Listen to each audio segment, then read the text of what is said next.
Los protagonistas de las noticias en la línea. Le damos la bienvenida en Antioquia Amanece el legado a...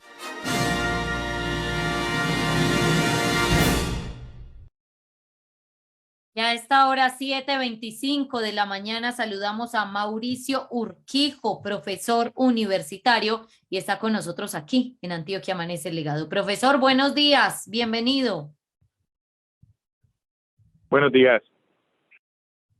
Profesor, reiterarle los buenos días y es hablar un poco de esa tutela que fallan a favor de un grupo de ciudadanos en los que está usted, y es que obligan al CNE, a Rodolfo Hernández y a Gustavo Petro a organizar conjuntamente un debate en menos de 48 horas. Sucedió el día de ayer. Hablemos un poco en qué consiste este tema, por qué la iniciativa, y cuéntenos un poco. Bien, muy buenos días para usted y para todas las personas que nos escuchan. Pues primero que todo señalar que esta es una iniciativa que conjuntamente con la abogada Catalina Sánchez Daniels habíamos iniciado desde hace 4 años, cuando el entonces candidato presidencial Iván Duque decidió no ir a los debates. En aquella ocasión, por falta de tiempo, no se alcanzó a resolver favorablemente esta petición, pero básicamente la razón de la iniciativa tiene que ver con que el derecho a elegir y ser elegido no solamente lo tienen los candidatos, sino también los ciudadanos que tomamos la decisión del voto. Y además de ello, tenemos un derecho que es de carácter colectivo, que es el derecho a la información veraz e imparcial, que por razones del debate público de segunda vuelta, que tiene unas características tan especiales, tan urgentes, y que no se pueden proteger de manera idónea y suficiente a través de la acción popular, consideramos que allí también había un derecho fundamental que debía ser protegido a través del mecanismo adecuado para ello, que es la acción de tutela, y entonces pedimos al juez de tutela que protegiera el derecho a elegir de las personas, de los electores, de las electoras, el derecho a la información e inclusive el derecho a la dignidad humana, porque no podemos ser tratados como medios, como mercancías electorales, sino como fines en sí mismos. Pues eso es una imposición de la Constitución política desde su primer artículo, que decide que somos un Estado social y democrático de derecho. Entonces, básicamente con esas premisas, para quienes son los candidatos de segunda vuelta especialmente, debatir no se trata de un simple derecho, no se trata de un simple capricho, sino de una obligación, porque esa es la manera adecuada, ese es el medio idóneo a través del cual se protegen entonces los derechos de los ciudadanos a tomar la decisión electoral. Y en esa medida el tribunal pues nos ha dado la razón en ese sentido y les ha ordenado, como usted ha dicho, que en 48 horas se tiene que organizar este debate, que pues puede ser transmitido por cualquier medio, pero como tenemos un sistema público de medios de comunicación, RTBC, entonces fue a esa entidad a la que se le vinculó de manera obligatoria para que garantice en condiciones de imparcialidad y de igualdad ese debate ciudadano, ese debate presidencial. Muy interesante el tema, la verdad, muy interesante para tener en cuenta, pero aquí voy a hacer, a ver la expresión, voy a ser, como diría mi abuelita, abogado de los pobres o abogado del diablo. ¿Cómo no?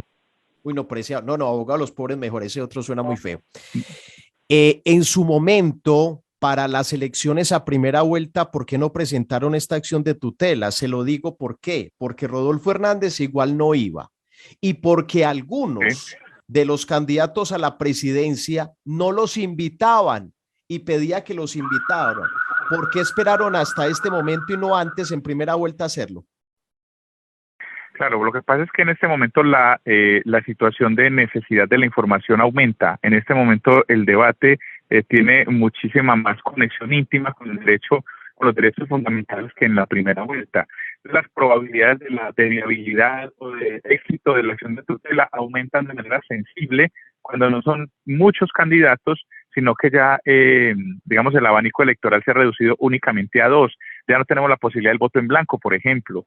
En estas circunstancias, digamos, el deber de ellos aumenta de manera sensible, porque ya no estamos hablando de una pluralidad indeterminada de candidatos donde se pueden ver, por ejemplo, renuncias, adhesiones, entre muchas otras maniobras políticas, y en ese debate de primera vuelta, entonces, digamos que es de menor intensidad el alcance del deber jurídico de ellos de participar del debate, y también de los ciudadanos de tener la información necesaria para la toma de la decisión, puesto que es mucho más difuso. Mientras que en la segunda vuelta las probabilidades de éxito de la acción de tutela aumentan de manera sensible y este precedente con toda seguridad que va a facilitar que el Congreso de la República regule los debates de tipo presidencial e inclusive de cara a las elecciones territoriales. Este tema también va a ser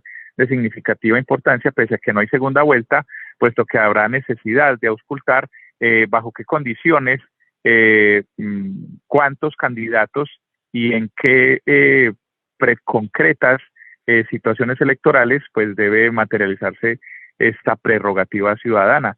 Entonces, consideramos que los derechos fundamentales estaban muchísimo más necesitados de protección constitucional en el debate de segunda vuelta que en el de primera vuelta. Profesor, si uno de los dos candidatos pues dice rotundamente no voy a asistir a debates, ¿qué puede pasar? Pues como toda decisión de los jueces, pues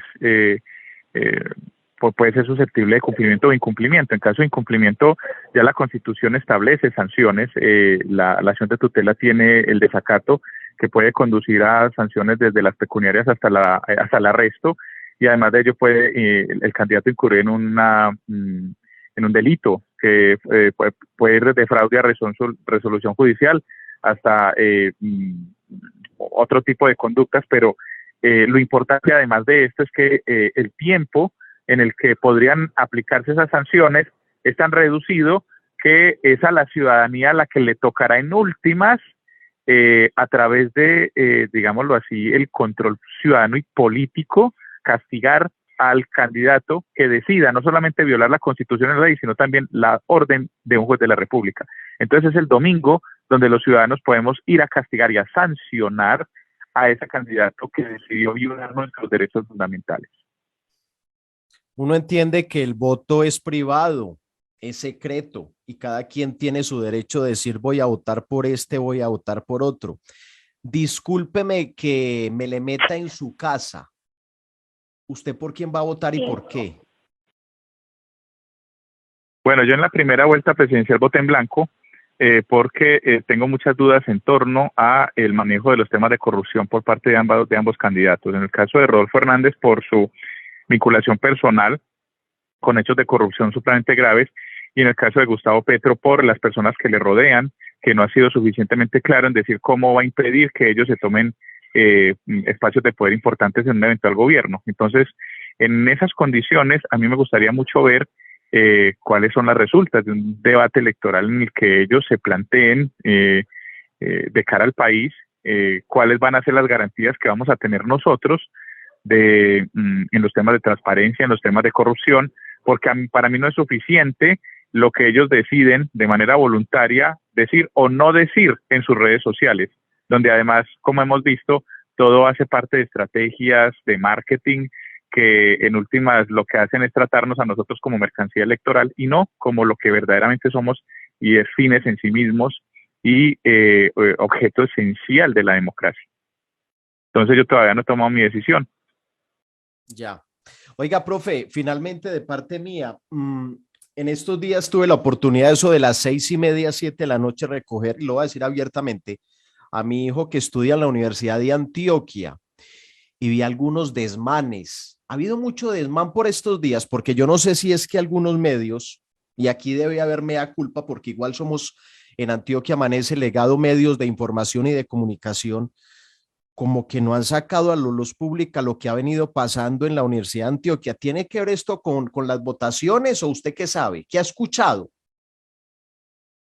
Bueno, pues en estos temas de las violencias en el contexto de la protesta, este es un tema muy complejo. Hay épocas en las que se aumentan las tensiones y eventualmente los enfrentamientos con la policía, y pues estos son asuntos que ya están diagnosticados de vieja data, y pues la opinión que yo tengo frente a ese tema concreto es que es el Estado el primer llamado a cesar la violencia contra las personas que protestan, incluso con violencia, porque la respuesta no puede ser, ante algunos hechos de violencia, la respuesta no puede ser que el Estado utilice de manera desproporcionada la fuerza, y ya tenemos antecedentes y eso ya está aprobado. La Comisión Interamericana de Derechos Humanos ha registrado de manera clara cuáles son los... Oiga, profe, ustedes se tienen mucha confianza. Listo. Profe, venga, discúlpeme, aquí entramos hasta ponerle sabor a la vida. Ustedes se tienen mucha confianza. Vea, ella escucha la conversación suya. Es más, le pregunté, ¿por quién va a votar usted? Ya dijo, yo, ¿por quién voy a votar? Creo que hacen bonita pareja, ¿o me equivoco? Yo le agradezco le agradezco la opinión, pero pues